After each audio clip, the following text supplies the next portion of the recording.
Ladies and gentlemen, good evening. We welcome you to our City Council meeting. It is Tuesday, April 7th at 5:30 p.m., and we're convened in the Provo Municipal Council chambers. This meeting is being broadcast live on Provo City Channel 17 and on channel17.provo.org.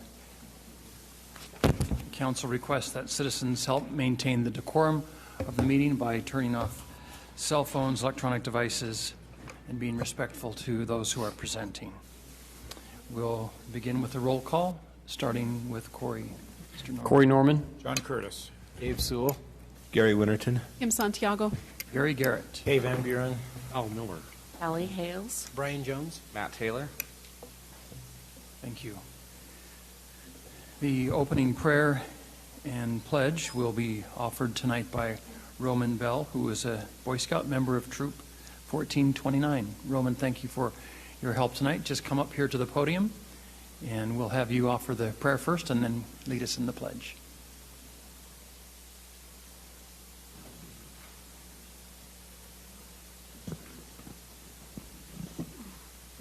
Our dear Heavenly Father, we're thankful for this wonderful day that we could be here. Please bless that we will all learn some new things and that we can all have a good time and that we will all have a good rest of the day and that we can have a good rest of the week, and we say these things in the name of Jesus Christ. Amen. Amen. Will the audience please stand?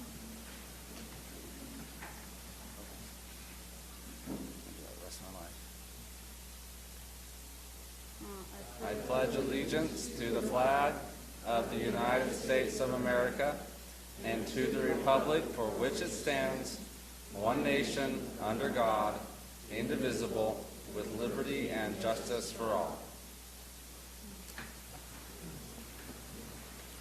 Thank you, Roman.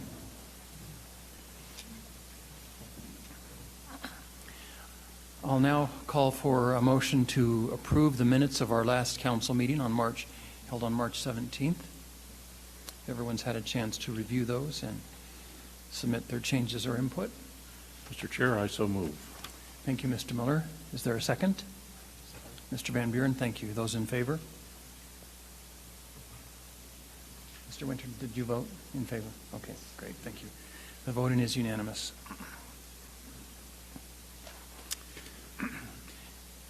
Next, we have a special cultural presentation by the director of our Center for the Arts, Paul Dearden. We, from time to time, have opportunities to learn about events that are being hosted and performed there at the center, and so we'll turn the time over to Mr. Dearden.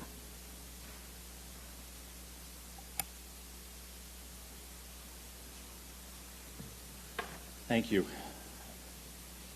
I'm going to take a minute and make sure we've got things in place. We appreciate the opportunity of doing this each month. Normally we are in a situation where we do this presentation on the last council meeting of the month as opposed to the first one, and so we were going to have Frequency come and perform for the group. However, Frequency has been invited to go on tour down to Disneyland and Knott's Berry Farm. Part of why I'm out of breath and what we're setting up here is that we just received a photo from them. And now for this week's Lost Sheep. This week's story. And here's the photo, of them performing. I'm guessing that they got off the stage maybe 10-15 minutes ago. So this is as fresh as we can get. We also have a little presentation that comes from them. For those of you that don't know who Frequency is the a cappella group that rehearses at the Covey Center. It's a high school group that's auditioned. They've been in existence now for 3 years, and they perform throughout the community.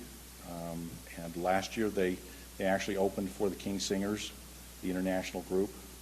This year we got the invitation to take them down to Disneyland. So, Dan, do you have that?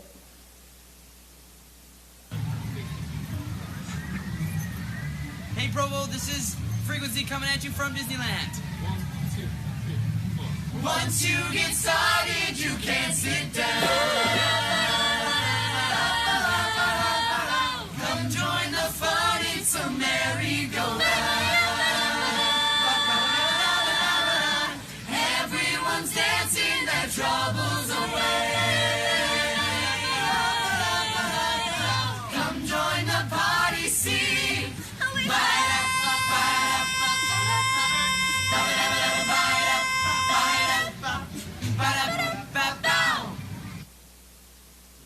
You can see we're very proud of this group. In addition, at the end of this month, we will be putting on a play in our Black Box Theater called Nonsense, and we have a short promo for that show as well. And now for this week's Lost Sheep. This week's story comes from our very own Mount St. Helens Catholic School. A local convent has recently discovered a lost sister wandering without her memory. Let me introduce you to Sister Mary Amnesia.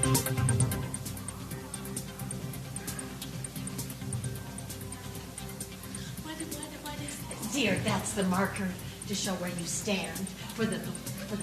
Yes, I think that's not quite right, but never mind.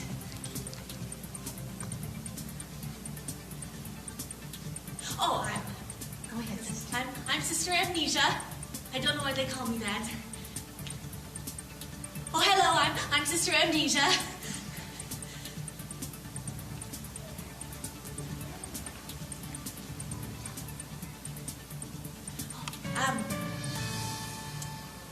Wait, what?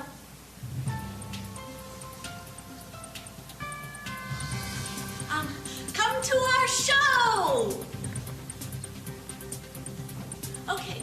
If you think you recognize Sister Mary Amnesia or would like to support the Sisters of Hoboken in person, please call 801-852-7007 for tickets to a benefit show she's performing in at the Covey Center for the Arts.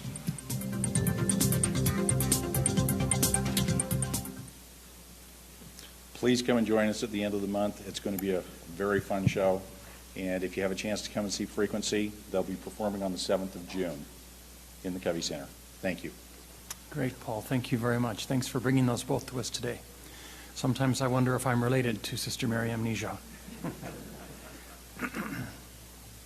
Look forward to supporting the great programs at the Covey Center. Thank you again. Next, we have a proclamation to be presented by Mayor Curtis. Mayor Curtis, we'll turn to you.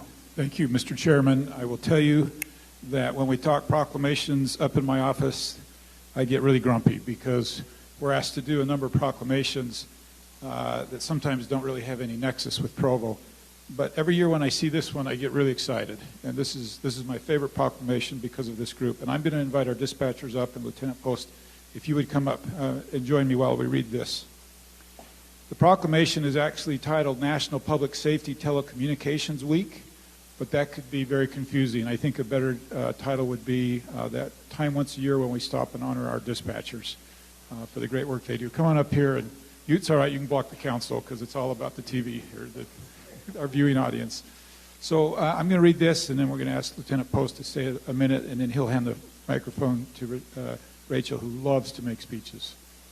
So National Public Safety Telecommunications Week is April 12th through the 18th. Whereas emergencies can occur at any time that require police, fire, or emergency medical services.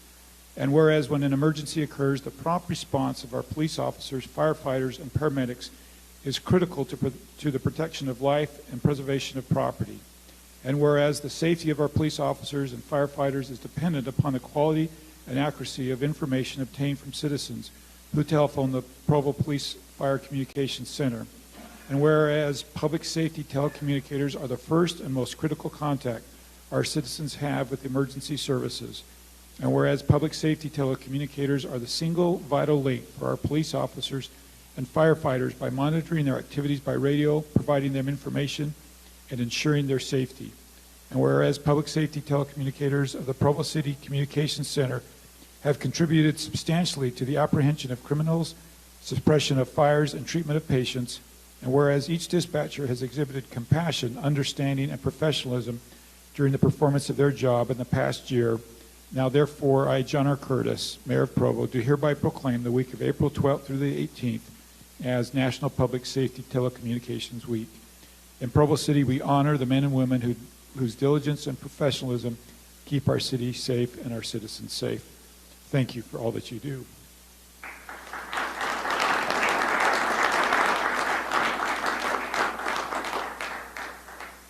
Thank you, Mr. Mayor and council members. Just by way of quick introduction so we know who we're talking, this is Rachel, Pam, Genevieve, Katie, Heather, Denise, and Lauren. That was harder than it sounded because two of them are very new. But this is an extraordinarily difficult job that they do. In fact, it's probably more of a calling than a job because it's a rare individual that can do this. Our center averages approximately 150,000 calls a year. And while the majority of those calls are not 911 calls, almost everyone calling is in a very desperate moment. You don't call police or firefighters because you're having a good day.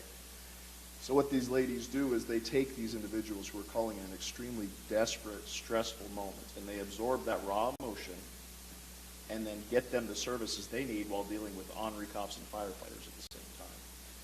They do an excellent job.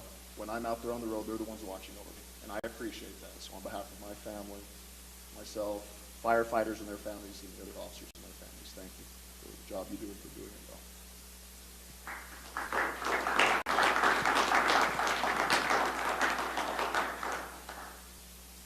Again, I'd like to thank the mayor and the council for recognizing the dispatchers.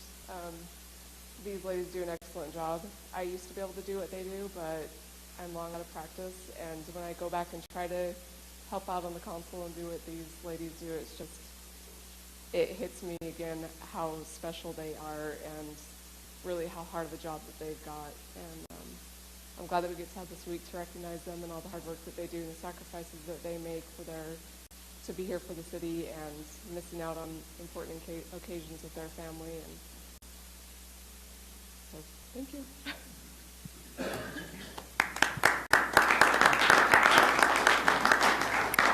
Thank you. I would just add to that, from time to time, we get an opportunity to hear a dispatcher on the news. And it's rare that we actually hear Provo City, but whenever you hear them, it's an amazing story that you hear. You generally hear, I don't know if you heard recently of the boy that was in his parents' bedroom and the dispatcher was giving him a code so that the intruder in the home didn't know if that boy was there, so he could push 1 or 2 for no and yes. And when you hear these calls, it's just amazing the response that these individuals give. What sometimes you don't see is they have this tremendous calmness on their surface, and at the same time, they're working with people right next to them to dispatch police officers and give them instructions, and all of that is invisible to the person on the other end of the line, that this massive amount of work has just started. And they do just an amazing job, and that's one of the reasons it's so easy for me to have the respect I do for all of you and the work that you do. Thank you very much.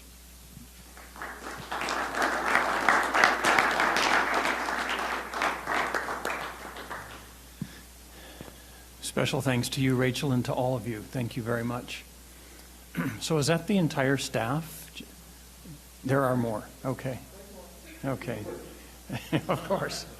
Someone's manning the lines. Well, thanks to all of you, and congratulations on this special recognition this week.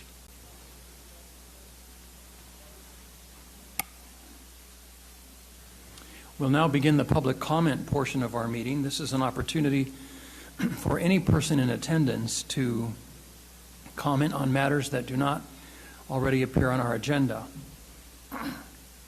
If you wish to make a comment, please approach the podium, speak into the microphone, and begin by stating your name and city of residence. If you wish to speak, if you wish not to speak, but instead have your statement read aloud by the recorder, you can provide her with a copy of that statement. Those who wish to speak should do so courteously and briefly. Please be aware that council and administration will not take formal action on matters that arise during public comment at this time, but they may respond informally as appropriate. Also, please be aware of other means for addressing the council and administration directly regarding issues of concern by email, phone, social media, or on our website.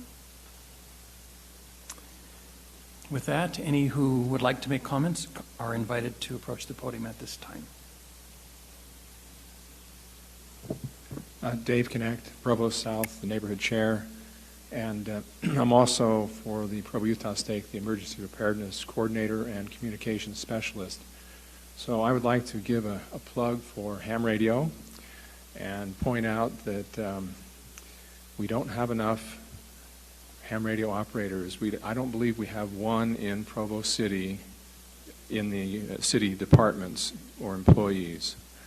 And that makes it challenging when you try to run the EOC and you're relying just on volunteers.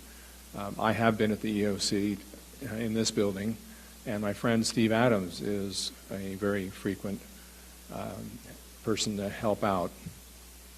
About a month ago, there was an mock emergency drill, and they brought down this really fancy trailer from like I think the National Guard, but nonetheless, it's kind of one they use on a regional basis.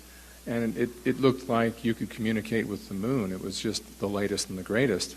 And I went in there to see Chris Blinzinger, and he says, well, your friend Steve Adams is outside in a truck with his ham radio because this new trailer is not equipped for any ham radio communication. That was kind of disturbing. When you want to have an EOC, like you want to move the one from this building to the rec center or wherever, you have to make sure you take your antennas with you or have new antennas and new ham radio gear. You have like 2 radios here and I believe 2 antennas. So if you drive by on 2nd West to the Red Cross office, you'll see a couple of antennas on their roof, and that's how they communicate during emergencies. The Bishop Storehouse does a radio net once a week. Grandview Stake, I think it's Grandview South, has a net every Sunday, and they're pretty into it. I like that. Christy Jensen has her license. She used to be for years with Neighborhood Watch, and it's not hard to get. If you can go to a 17-hour seminar, believe me, you can get your ham radio license. You don't have to know a lot of mathematics or radio theory. They've made it terribly easy. You don't have to know Morse code. I mean, ideally, you do know those things, but the way they do it is there's like 400 questions, and you could actually memorize all 400 answers and go in there, and they only pick like, I think, 35 questions, and you can ace the test really not understanding that much. And even though that kind of bothers me because I have an electronics background and I wish people really would understand electronics, once you get on the air, the hams that are on the air, unless they're talking about difficulties with their antenna or their equipment, they're just chit-chatting and they're just talking. And the most you really have to know is that it's Alpha, Bravo, Charlie, Delta. You got to learn a new alphabet. But talking on the radio is not that big a deal once you get over the hurdle. So I would put in a plug for some city employees to get their license, because you can't always count on some volunteer making their way down to the EOC to run the radio. Thank you, Mr. Connect. Anyone else? If not, we'll close public comment and move next to the item on our agenda, an ordinance vacating the property interest of Provo City Corporation in the street generally located at 940 North between 300 West and 500 West, adjacent to the property owned by IHC, to allow connection to the property located to the north and south of 940 North into a health care campus. This is in the North Park neighborhood and will be presented tonight by Mr. Dustin Wright, one of our city planners.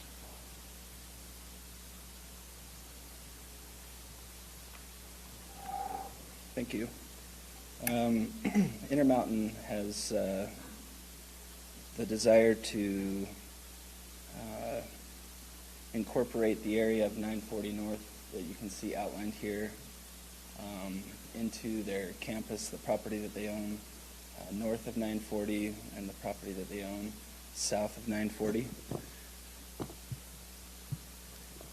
The area outlined here is, well, the area north of it is in the healthcare facility zone, and part of the area to the south is also in the healthcare facility zone and the professional office zone. The item was brought to the Transportation and Mobility Committee for their review and comment. After good discussion, they made a motion to approve or recommended that the City Council approve the vacation of 940 North with conditions that a bicycle lane is maintained through the site. Currently in our bicycle plan, which is part of our transportation master plan, there's a proposed bike lane that hasn't been built yet, but is proposed to go through this section of the street network and connect into the overall bike network that the city is working towards establishing a more robust bicycle network. So part of their recommendation was that is something that's maintained if this is vacated, and Intermountain has been able to is working with the city on finding the best path through that, and is willing to maintain access as part of an easement agreement with the city. The other thing that the TMAC proposed was that more traffic modeling was done for this area to show what impacts traffic would have if 940 is vacated, and that was subsequently done and sent to the city for review, and Public Works was comfortable with the report and the modeling and how they would be able to handle any of the traffic impacts from the closure of 940 North. If 940 North is vacated, the portion of the road right-of-way that was dedicated to the city when the street was created would be property that the city would dedicate back to the adjacent property owner, which would be Intermountain Healthcare. And then the portion of 940 North that was purchased by the city would need to be purchased back from the city. And so as part of that, the city has been working with them on a development agreement where along 800 North, the city has looked at a future need to widen 800 North. And so the section that IHC owns is roughly the same amount of acreage that 940 North would be. And so the development agreement would essentially be a swap of the land from 940 and 800 North. And I believe Mr. Jones might be able to elaborate any more on the development agreement, but also that it would include an easement for a water line that currently is within 940 North. It wouldn't need to follow the same path as you can see here. It would go around the helipads that are located, or that are proposed to be located where 940 North is. And also with the agreement that the bike lane would be an easement for that as well. So if there's any other questions, Any questions for Mr. Wright? Ms. Santiago? So the development agreement has not been completed? Off We of don't that. have a copy of that. It has been. We just finished it this afternoon, actually. We've been working on it over the last couple of weeks, but we have a final draft. I don't know where Bryce went, but I sent it to Bryce earlier. So what you have in front of you is there were two versions of the ordinance that were uploaded. One of them talks about the development agreement being done, and one of them says that it's not. So if you were ready to proceed tonight, you could proceed with the ordinance that refers to the development agreement being done. And that ordinance goes ahead with the vacation of the street, contingent upon the execution of the development agreement, which, as Dustin has explained, is an agreement whereby IHC agrees to transfer to the city that portion of 800 North that he described, and grant an easement for the water line, and grant an easement for the bike path. The bike path to be constructed and maintained by IHC,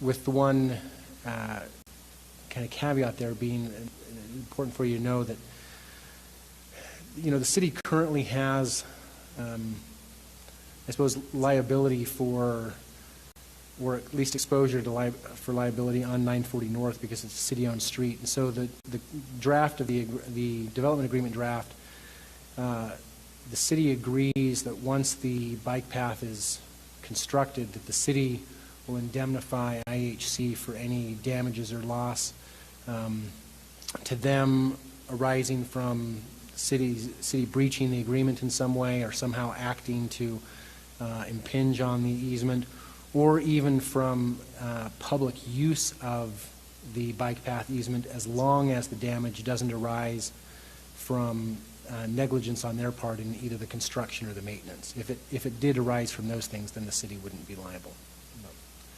Trying to think if there's anything else about the agreement that you might want to know, but I'm happy to answer any questions, and we can certainly get you a copy of the agreement. It's pretty long.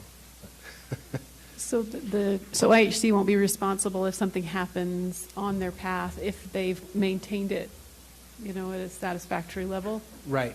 So who is responsible if it's maintained, and if? Well, hopefully no one, right? So meaning this, I don't want to speculate about too many hypotheticals, but if somebody's riding the bike along the bike path and they somehow get injured, if the injury results out of the fact that IHC was negligent in either constructing or maintaining the bike path, then the liability would go to them. If that wasn't the case and there was some kind of liability, or there was some kind of negligence on the city's part, and we failed to do something, we failed to follow the agreement somehow with regard to the planning of the bike path, or our workers were out there working on the water line and they messed up the bike path somehow or something, then the city would have liability. If there's no party at fault, then the indemnification clause says that the city has to indemnify IHC if they suffer any damages, but if there's nobody at fault, they shouldn't suffer any damages. So there shouldn't be any liability on anybody's part. Does that make sense? Okay, but it doesn't make us responsible if we indemnify IHC. It doesn't then make us responsible somehow for any claim that was made against both of us, or you know what I'm saying? Right. It does if the claim is legitimate, but it doesn't create any liability if the claim is not legitimate. Does that make sense? Yeah. So if we did something wrong, then we would take care of it. Right. But it doesn't put us at risk for something that they. It puts us at this risk. It puts us at risk of having to defend something, right? So if somebody's, we had an incident a couple years ago where a woman was crossing 3rd West, and she tripped on a crack that was probably about that big, and fell down and broke her glasses and her wrist, and filed a claim of several $1,000s with the city. And ultimately we didn't have to pay out anything except that the legal department had to defend the claim. So this puts us in the same situation where if someone files a claim where no one's at fault and it's their own fault because their bike broke or they were driving recklessly or something, we won't ultimately have to pay out on a claim, but the indemnification clause might mean that we're on the hook for defending the claim or So at we'll least pay the assist. hours of attorney fees for defending ourselves. Right. Thank you. And I think one other thing maybe I forgot to mention, and you can correct me if I'm wrong, but I think the development agreement would also, the portion of 800 North that IHC would be dedicating to the city. The city doesn't need it right now for the widening of the road until further down the road when that widening is needed. And so there's a thing in the development agreement that IHC could use that property until notified by the city that they do need that portion, at which time they would vacate that area and turn it back over to the city. Right, that is in there. And I should have mentioned, too, just for Dustin's peace of mind, that we did also add language that says when we have to give them 18 months' notice that we want to actually use the property to widen the road. And when we do that, then they're responsible for taking out all of the landscaping and hardscaping, parking lot, et cetera, that they've put on that property, and at that point complying with any sidewalk or setback requirements that exist at that time with regard to the new property boundary. Is that 40 feet from that edge of 800 North? Is it 40 feet into their property? Yeah. The entire length of the property? Yeah, Okay. so it'd be for this property, and then also just east of 300 West, they own that property. The property that they own along 800 West, that's east of 300 West there as well. Okay. So it's a wider section of street than 940 North because 940 North stops at 300, whereas their property continues Okay. a little past 300. Okay, thank you. Dustin, Mr. Chair, if I may just ask a clarifying question. Can you identify on the site plan where the route of that bike plan is? Where the what? The route of that bike trail. I don't think they've shown it on this plan that we're looking at. They are in the process of going through a master plan for the whole site. Okay. Is it the intent of the agreement to ensure that the trail connects along the same general alignment? The agreement doesn't get into that level of detail, but it does say that the route has to be mutually satisfactory to both IHC and the city. Okay. The only policy question here is if the intent is to allow it the shortest path between 300 West and 500 West and the trail dead ends on 800 North, that may not meet the policy objectives.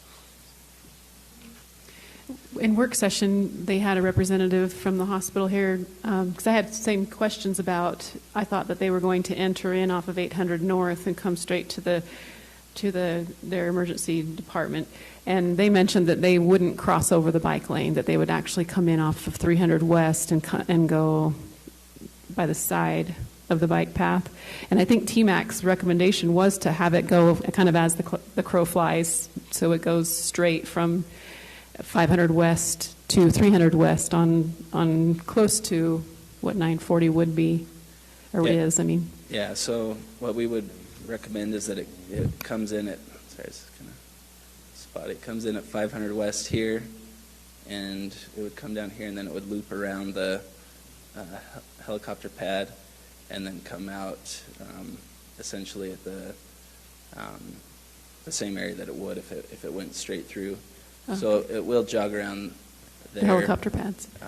The ambulance services will come down this street here and into this area here, I believe. So they won't come up off of 800 North. No, the reason I raised just the question on alignment is if the policy objective of the transportation master plan is to connect 940 North through 300 West to 500 West and not to dead end to some other location, that may be worthwhile clarifying so that if a site plan comes forward to the administration, that they have clear direction that it isn't supposed to go to some other location on the site plan, such as 800 North or too far south from 300 West that would violate the spirit of that policy. And another question too is when or if this 800 North exchange happens and that road is widened, I thought I'd heard IHC saying that would be great for the hospital's purposes to have that access. Would they still access off of 300 West if that were or would they then want to change their access to come in off of 800 North? Does that make sense? In the long term, would they want to move the bike path down the road because they do want to come in off of 800 North, or are they always planning to come in off of 300 West, no matter what access we end up possibly having on 800 North? Yeah, that can be a good question for them as well. From what they've expressed is the need for the widening of 800 North is for a potential interchange on I-15 at 800 or 820 North. And that's what they're excited about. If that does happen, that does a lot of good for the regional hospital to have that access, and so they're for the widening of that because of that potential access that will help them. But I believe they still would access through that same place that they're going now, but they could answer that better.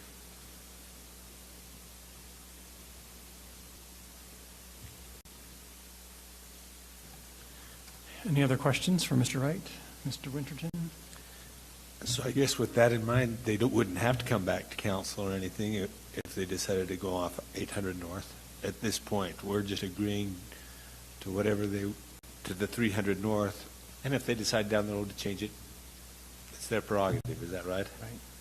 Well, what we're agreeing to, assuming that you approved the agreement and the ordinance as currently drafted, what you're agreeing to is that the city, meaning the administration, has the right to sit down with them and review and agree upon the route for the bike path, and that if they decide to move it in the future, that they have to provide 30 days written notice of their intent to move it and allow the city to file any objection or to approve or reject the proposed movement. I believe that, if I remember right, that it does say that if we don't respond within 30 days, then the proposed relocation is automatically deemed approved. And what if we reject it? That's a good question. I'm trying to remember what it says exactly. Review and approval by the city, which review and approval should not be unreasonably withheld, conditioned, or delayed. Provided that if the city shall request reasonable changes to the plans and specifications, Intermountain Healthcare shall accommodate any such requested change. Then there's the language about not responding within 30 days. And in the event of the location, the parties agree to amend the easement as necessary to reflect the changes. So they'd have to come back to us. We have the opportunity to ask for reasonable changes to whatever their plan is.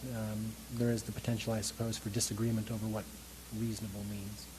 But I don't really know how to define that more clearly at this point unless there are specific guiding principles, and maybe there are based on what Matt has said or what you or what TMAC's recommendations are. Maybe there's a way of building those specific guidelines as far as entrance and exit into the agreement. So, but of course, I haven't had a chance to talk with them about that, but that would be a possibility.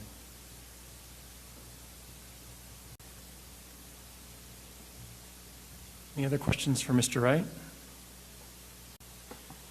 If not, we will invite, if there's a member representing the applicant here who would like to speak, we would welcome him to do so at this time.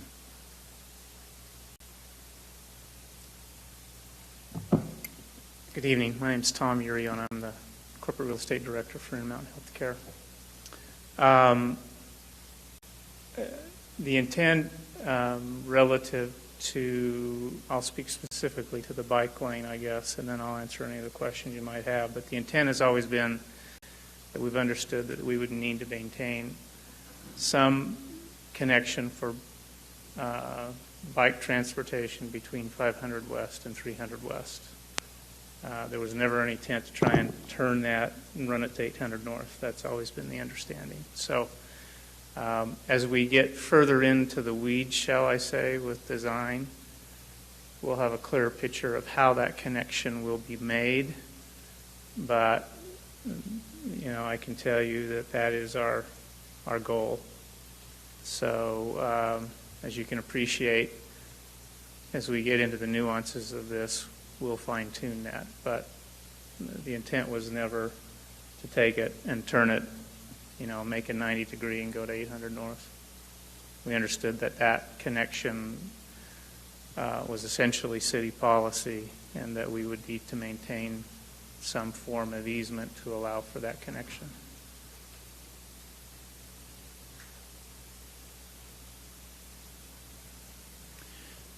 Thank you, Any Tom. other questions Any I other can questions answer? for Tom? Yes, Ms. Santiago. Is there a time frame for needing to have this approved? Are you?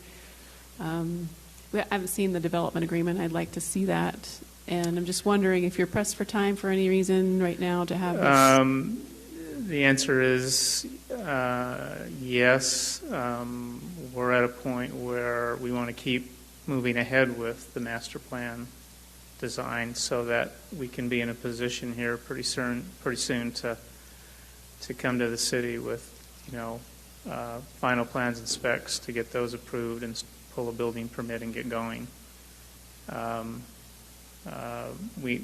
going to be up against weather concerns at some point here in the near term. So, we've tried to be responsive to the questions and issues.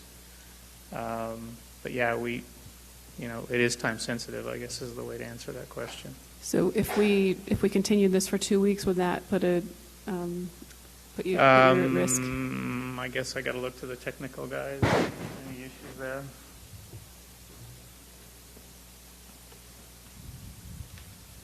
Hi, my name's Dan Kohler. I'm the the Director of Facility Planning and Development for Intermountain Healthcare. And as Tom's indicated, yes, we are on a very tight time frame because we need to submit plans for building permit and in order to build the base of the hospital, which requires that 940 North be available for construction in that area.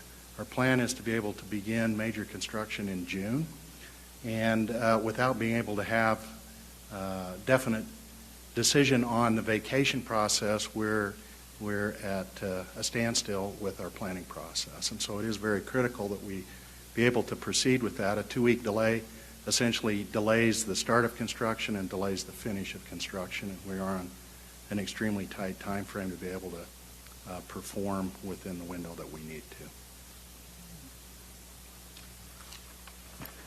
If I could mention, so one alternative that you have to consider is we could go back to using the already drafted ordinance that is referred to in the materials as the development agreement not being done.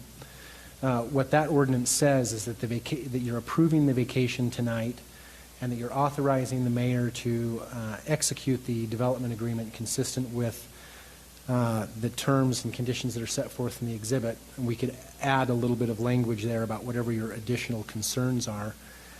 But then it provides in the effective date section that the vacation does not actually become effective until the development agreement is executed. And that if it's not executed within 60 days, then the vacation is rescinded.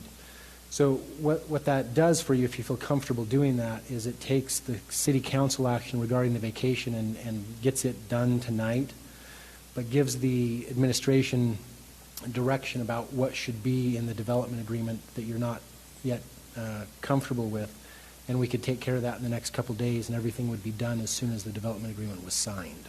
So that's one way to avoid the 2-week delay while still giving yourselves a little bit of leeway to open up some of these concerns that you might have.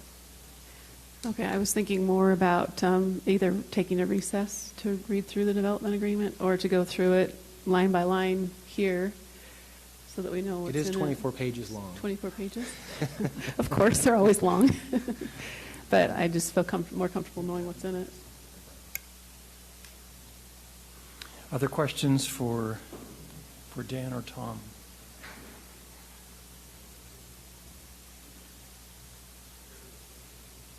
this time, we'll invite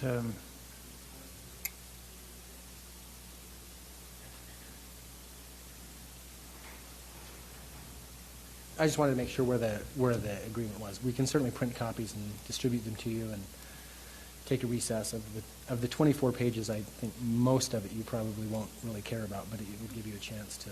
You have electronic copy? Yeah, I can email it to. You want me to email it to you right now? You could just, yeah, if you could email it, that would be fine. Do that. So let me see if I understand this correctly, though. If if we went ahead with the street vacation, or if we went ahead with the resolution as it stands, what would be our recourse if we weren't comfortable with the development agreement as it was written?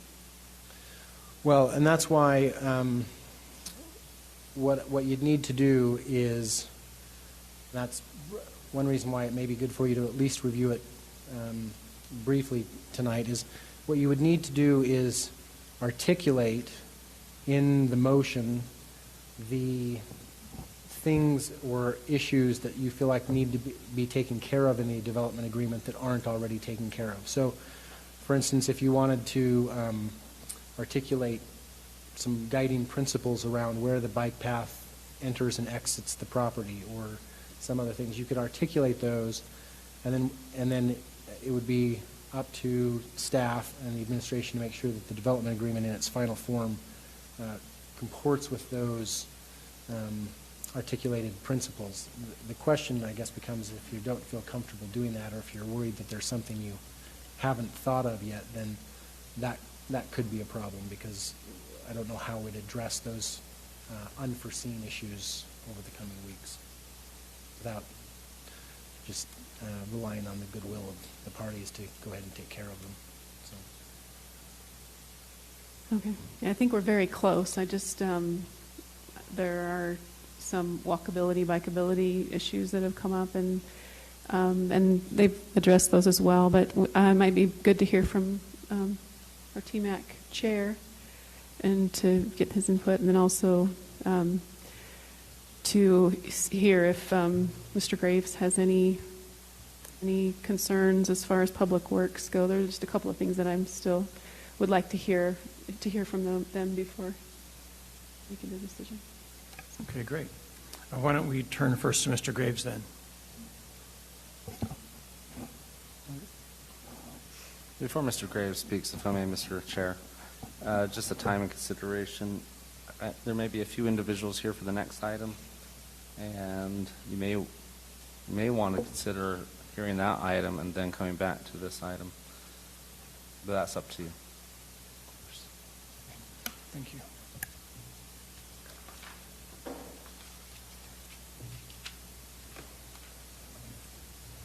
Mr. Graves, go ahead. All right.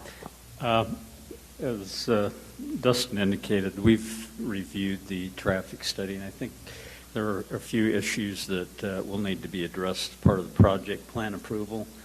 But essentially, the major elements of traffic operation around the hospital campus with the closure of 940 North, we believe can be addressed with our existing street system. In relation to actual location of bike facilities, some of those things are a little bit dynamic at this point, just due to finishing up the project plan and making sure that they work in a way that works both with the hospital's plan as well as the goals of the city. And so those are issues that we believe certainly can be addressed as part of that project plan approval. I don't think we have any concerns that that we're going to miss something.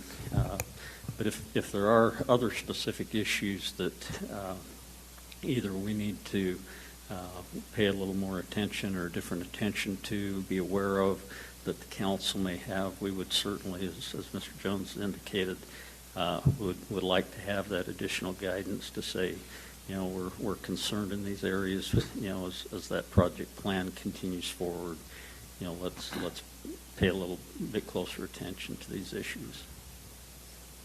You haven't seen the development agreement yet to know if those concerns have been addressed in it yet? I haven't seen the latest draft. I have reviewed an initial draft of the development agreement. And those concerns, the traffic concerns, were included in that initial draft? Again, there's some general issues that I believe are addressed in the draft of the development agreement, which I saw. There are other minor technical details that I think will probably be better addressed as just part of the project plan approval. Okay. Thank you. Thank you, Mr. Graves. Mr. Jones, have you had a chance to email that agreement to the council members? Great, thank you. At this time, we invite any neighborhood chairs who are here and would like to speak to this item. And I think that would include our TMAC chair. I can come up as a neighborhood. Either way, right? No, this is real close to River Bottom's neighborhood, so. No, I think the main discussion within TMAC has been represented here tonight. Ms. Santiago, thank you for saying walkability along with bikeability, because that was a concern of TMAC, that there be pedestrian walks as well as a good bike thing. I think the one point that I haven't heard, and maybe it's trivial, but I don't think it is, the intersection control at 5th West in the old 940 and the intersection control at 3rd West in the old 940 are critical.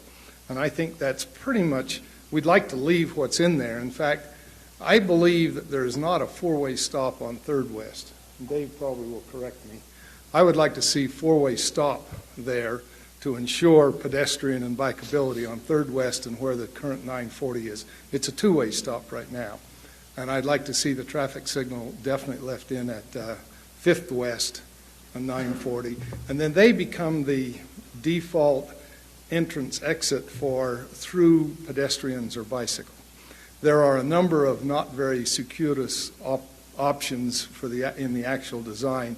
The plan we saw was more preliminary than this, but it still had some decent opportunities through it. So the one point I wanted to add was the intersection controls on those terminus points are, I think, important to make it what we want it to be in terms of biking and walking. Any questions?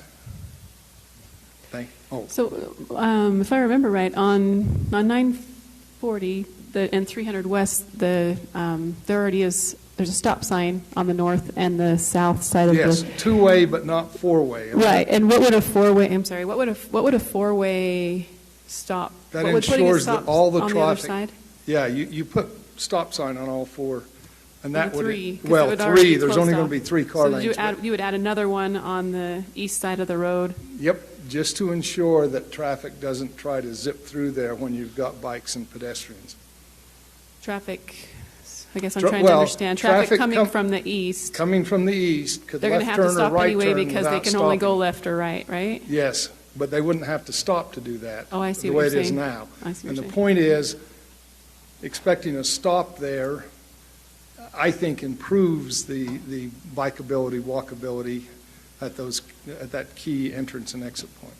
Okay. Yeah, I was Okay. assuming they would have to stop anyway because they can't go west. But But you don't have to stop if they don't, They don't have a stop sign. There's then. stops coming the other way, so and with Yeah, I bikes see. and pedestrians, they're not as easily seen as a big pickup truck like the mayor drives.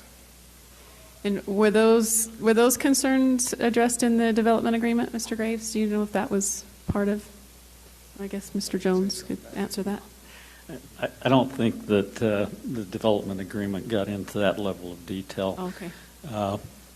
As far as what type of intersection control would be appropriate at 300 West and 940 North, I think that's something that we would want to take a look at. There are warranting criteria for multi-way stops, and so we'd want to make sure from a liability perspective that the city was within those parameters of having those issues addressed. We're probably as liable, if not more liable, for installing signs and traffic control devices if they're not warranted than we are not putting them in when they are warranted. So we would definitely want to take a look at that. I think the issue of walkability and bikeability across 300 West is certainly something that we need to pay close attention to. One of the things that I did want to mention that I didn't mention earlier is that, you know, there may be a time in the future when the city updates our transportation master plan or our bicycle plan where we say conditions have changed and maybe, you know, something about the location of that proposed pathway from the city's perspective may not make as much sense as it does currently. And so I think we want to have some flexibility rather than saying, you know, this is the way it is, this is the way it's always going to be, because there are conditions that change. And right now I think we're saying with Provo High School, you know, at its current location, that was probably one of the motivating factors for having the bicycle facility on 940 North. And, you know, and so it does make sense to continue to have it there. But I think we would want to make sure that, you know, that we look at doing an evaluation of what is the appropriate measures to be taking. As far as the intersection at 500 West, I think it's everyone's intention that traffic signal remain at that entrance, even though it will just be on the east side of the road and entrance into the hospital campus.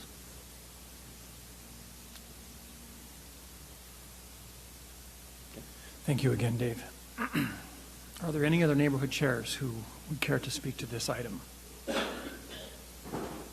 If not, we'll continue with our council discussion at this time.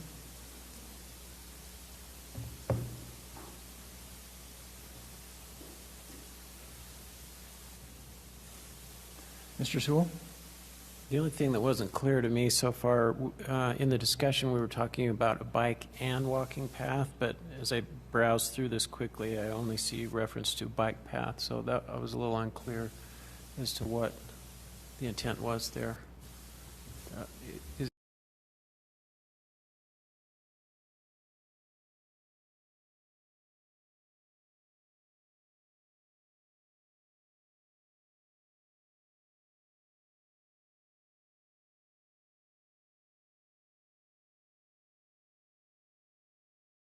.40 south quarter, but it won't follow as the crow flies. It will need to adjust to go around features that are planned on the campus, including the helipad. And so for safety reasons, we can't go too close to that with walking and bike path, but in general, it will go east-west along that corridor.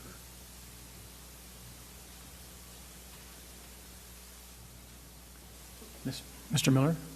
Mr. Chair, I would like to make a motion to approve the ordinance vacating the property interest of Provo City Corporation in the street generally located at 940 North between 300 West and 500 West, adjacent to the property owned by IHC Health Services, Inc., to allow connection to the property located to the north and south of 940 South and 940 North into a healthcare campus. Thank you, Mr. Miller. Is there a second to that motion? I'll second that. Thank you, Mr. Winterton. Any discussion?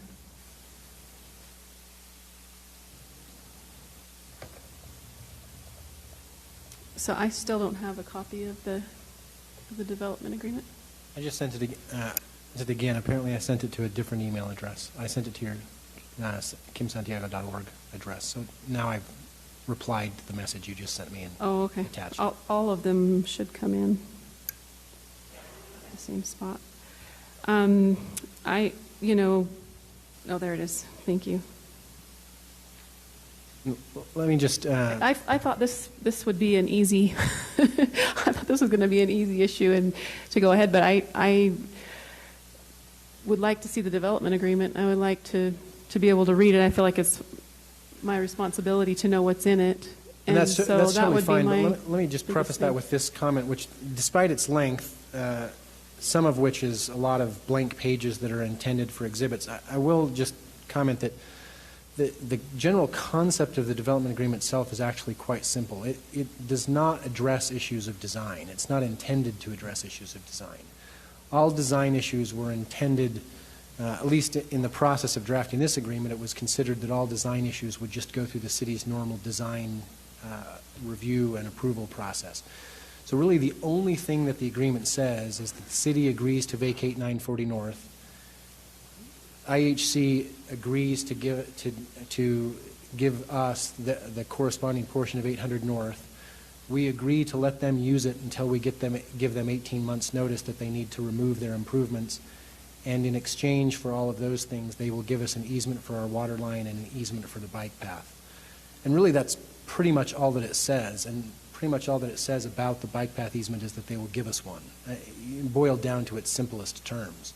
But that the details of that bike path easement will be agreed upon between the city and IHC. And so the question just becomes whether you're comfortable with that or whether the agreement itself actually needs to be more detailed than that.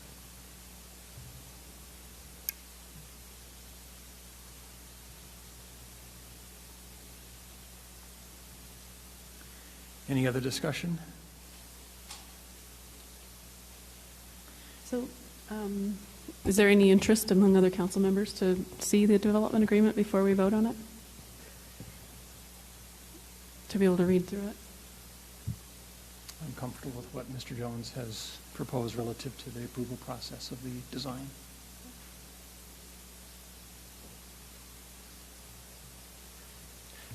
And that's what I feel also. I think that there's still processes that are going to be going through, that the intent, as we've heard from IHC at this point, satisfies my concerns.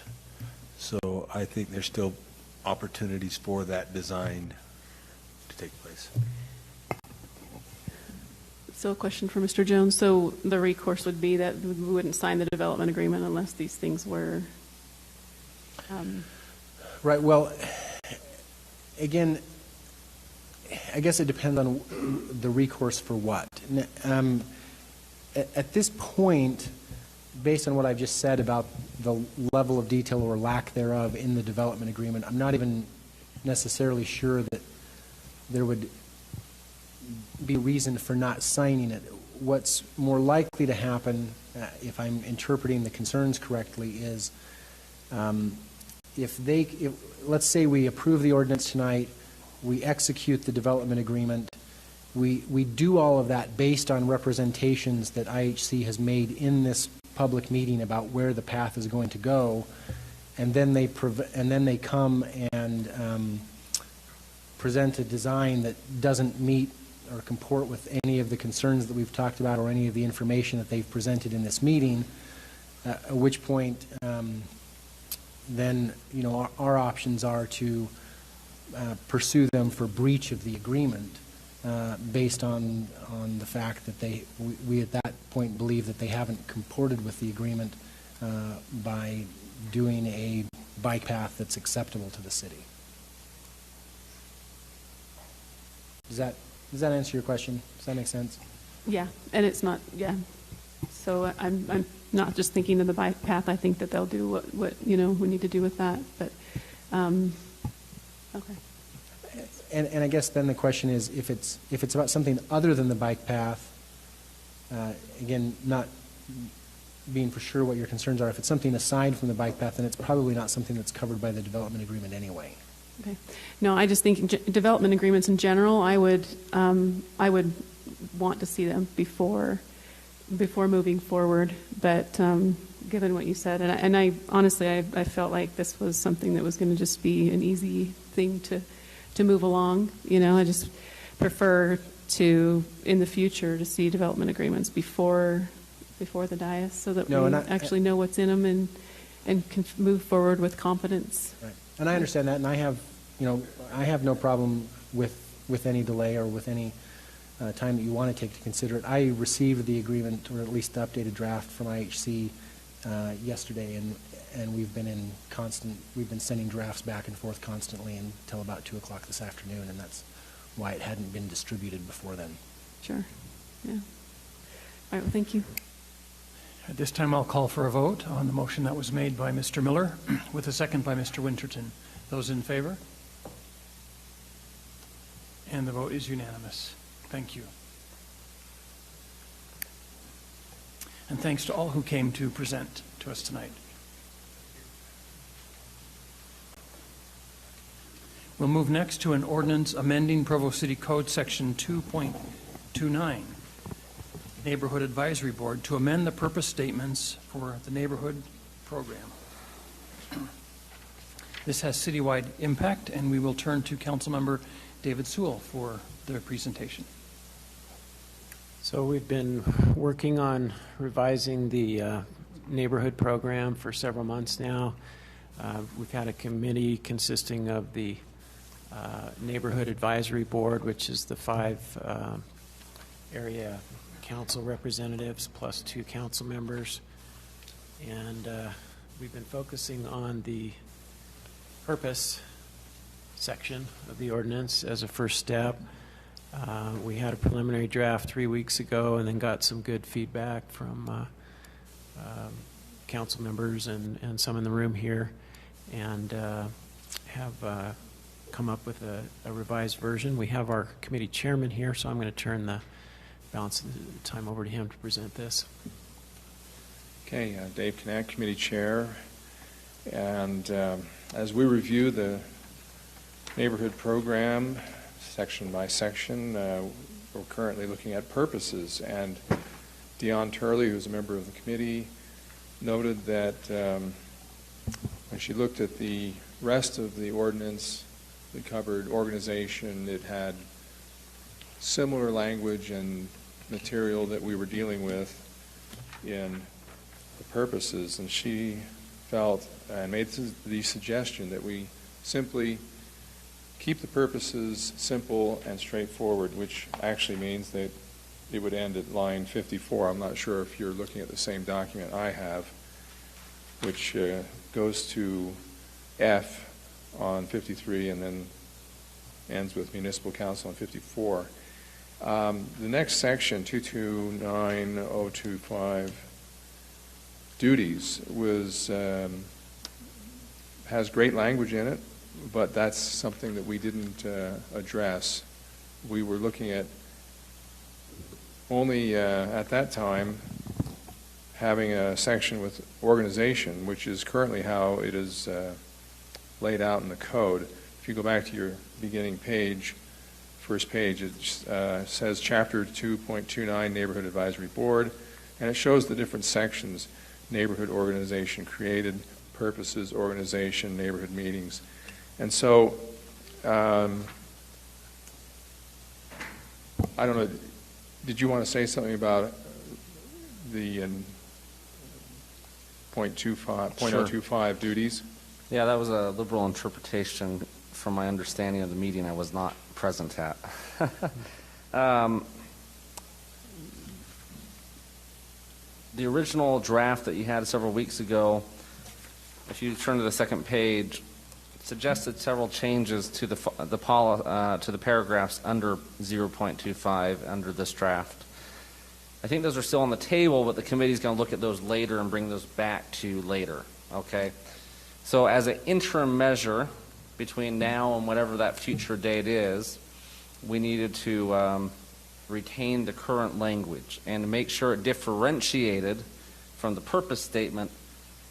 At least as a temporary placeholder, I added the section called duties. Now, we can debate if that's the right title, but I think that's something the committee can get to down the road. There's one little technical change that we can just do. Paragraphs 2 and 3, the intent was to relabel those 1 and 2 because they'd be in a new section. So, again, this is just a mechanism to create a placeholder for these next 3 paragraphs until the committee brings you something more formal. Does that make sense? That does make sense. Okay. In fact, it actually opens up a new discussion, because instead of just having purposes and organizations, we could easily have a section where you do just lay out the duties and the organization can be separate. So this is fine, and with that said, I guess we're good to go forward and approve. Thank you. Thank you, Mr. Connect. Mr. Sewell. Any questions from council members? Or comments or discussion?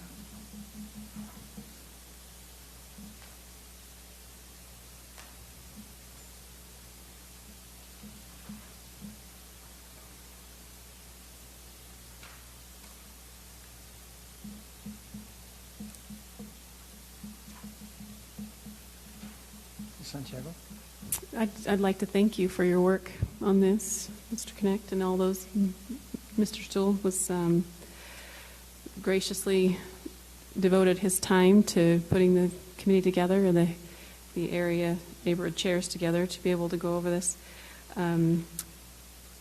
Really, the only the main concern that I have, not really a concern, but the main thing that I want to preserve with what we do with this program is that to maintain it as a council program. I think it's vital to our communication. This is the one program that the council has for getting information down the rows, getting information to our neighborhood chairs and getting it filtered down to the residents. It's really one of our most effective, if not the most effective tools for communicating with residents. And I just want to make sure that it stays under the council's purview and that we maintain this as a council program. I know we involve the administration and there's a need to be involved, and appreciate their involvement with this as well. But just that, just want to make that statement that I want to make sure this stays as a council program because it's incredibly integral to what we do. So. Thank you, Ms. Santiago. Oh, sorry. If I could just respond to that. The committee felt the same way on that, and so in this purposes section here, I think it's pretty clear that this remains a council program. Now, later on in the other sections where we get into the organization and the duties, which we'll be bringing back to the council, we have added some language that reflects the way the program is actually working in terms of interaction with the administration and that sort of thing. But this section that we're voting on tonight, the purpose statement, keeps it firmly as a council program. Mr. Sewell, could you remind us of the full membership of the committee? Yes. So myself, Mr. Winterton, and then we have the 5 assistant area representatives from each of the areas, I guess, neighborhood areas. Right. Great. One thing that really interested me was how important it was to the neighborhood area representatives that the administration be included, but it did remain as a. I was surprised that they wanted to have that line of communication to the administration through their organization also. It really surprised me. But again, I agree with you 100% that we want this to be a council activity. Any other discussion? How about a motion then?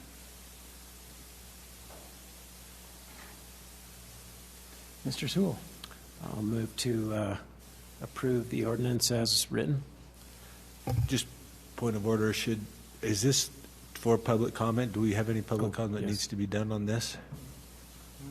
That's optional. I'm happy to invite public comment. I just saw a hand go up as a neighborhood chair. Yeah. Thank you, Mr. Winterton. Mr. Markham. First of all, I was thrilled at the process that was used here, putting the area representatives together as a council to write the purpose and other elements of the neighborhood chair program. The neighborhood chair program is very rich. I couldn't agree with you more. It facilitates a two-way flow. Most of us fall woefully short of the potential, but we're working on that, okay? I'm going to say this. I floated this trial balloon out to Mr. Sewell and Mr. Winterton, and it got popped before it left my hand both times. So I'm going to look over here, Ms. Hales, at you, and hopefully it just occurs to me, and I'm just an old engineer, okay, that aligning the neighborhood areas more closely with council districts would increase the effectiveness of the neighborhood chair program. Right now, it is not aligned well at all. There are some neighborhoods who have pieces of 3 different districts in them. I don't think there's anyone on the council that has a single area completely, gee whiz, my Italian ancestry, that's a joke, except for Mr. Winterton. He has all of the northeast area plus a couple outside that in his district boundary. But, you know, there are 5 districts and there are 5 neighborhood areas. And the ability to align that, you can't make it perfect. I know the state legislature gets involved in gerrymandering boundaries for various political reasons. But I think it's worth looking at doing a little bit more alignment to increase the ability. Can you imagine if you got to sit down once a quarter with the area chairs from your district and you had kind of a working list of issues that are flowing up and issues that are flowing down and talk about them? I just see that as a very low-cost way, zero-cost, in my opinion, way to improve the effectiveness of the program. And I was looking for a chance to make that public comment. Thank you. Thank you, Mr. Markham. That cuts out the 2. You could come to all of them. Just to respond to that, it was not our intention to pop any balloons. We just haven't got to the boundary discussion yet. So, I know, but you know me. I just wanted to get that on the table because I think it's really worth thinking about. Thank you. I do know you, Mr. Markham, and I'm surprised that you didn't bring a proposal. I've got one that I've drafted at home. So I mean, I just looked. I just put what council districts in what neighborhood and started doing a little bit of shifting around, and it's not perfect, but it can be a lot better than it is right now. You send it to me. I'd be very interested. All right. I'll do that. Thank you, Mr. Markham. Mr. Connect. Okay, so Dave Connect, and I'd like to just respond. I like the idea in principle that it sounds simple, sounds direct, very representative. The reality that I have experienced over the years is when we first went from 4 districts and 3 citywide seats, I made the case that since we have 5 divisions of the city as per the general plan, that we should have 5 districts for the city council. And Stan Lockhart gave up his citywide seat and we created the central district. As far as aligning the 5 districts with the 5 divisions in the neighborhood program, I think we can do better. I've got Pleasant View, Paul Warner in my district, and that's pretty far north. The southeast district, Howell's district, used to run out to the airport, and now it only goes to like 1100 West. The boundaries for representing the citizens and the district for each council member, it changes with population shifts. It changes if they change precincts. When we did this, we had to align the census numbers with the precincts. And we had to kind of interpolate and figure out how many people actually lived in the precincts, because the census is done by census tracts, not by political precincts. And the division has to be 5 roughly equal, parts of the city by population, not by area. So that is constantly changing, and the neighborhood boundaries are fixed by good logical reasons. They use rivers or the mountain or State Street or 9th East. There are traditional barriers and boundaries for these neighborhoods. I believe the police department also keeps the records of crime and other activities by neighborhood. So if you actually start changing neighborhood boundaries for any reason, it can be disruptive. So the best option is to try to align as best you can which neighborhoods fit within the current council district map, which I know keeps changing, and you will probably have neighborhoods here and there that are split between 1, 2, or heaven forbid 3, but if you do your best, you'll get it better than it is now. Thanks. Thank you, Mr. Connect. Anyone else? Mr. Markham. Back for seconds. I'm sorry, I just say, right after I became neighborhood chair, there was a sliver along the east side of the neighborhood that I was chair of that was moved out of my neighborhood. I wasn't involved in that. I didn't know how it happened, but it seemed to be pretty easy. It turns out it made total sense, as Mr. Connect said. It was a sliver that was up the hill, so the Canyon Road was the divider. They moved it down the hill. And that, seemed logical to me. I didn't know much more then, and it still seems logical to me that that is a better way to divide it. All I'm saying is I have seen evidence that if the council wants to, it's pretty easy to change neighborhood boundaries. And I just remind you, you have lots of authority. Thank you, Mr. Markham. We have a motion on the table by Mr. Sewell to approve the ordinance. Is there a second? Ms. Santiago, thank you. Those in favor? That item passes unanimously. I'll now call for a motion to adjourn our municipal council meeting this evening. So moved. Motion by Ms. Santiago, a second by Ms. Hales. Thank you. Those in favor? Thank you. We stand adjourned.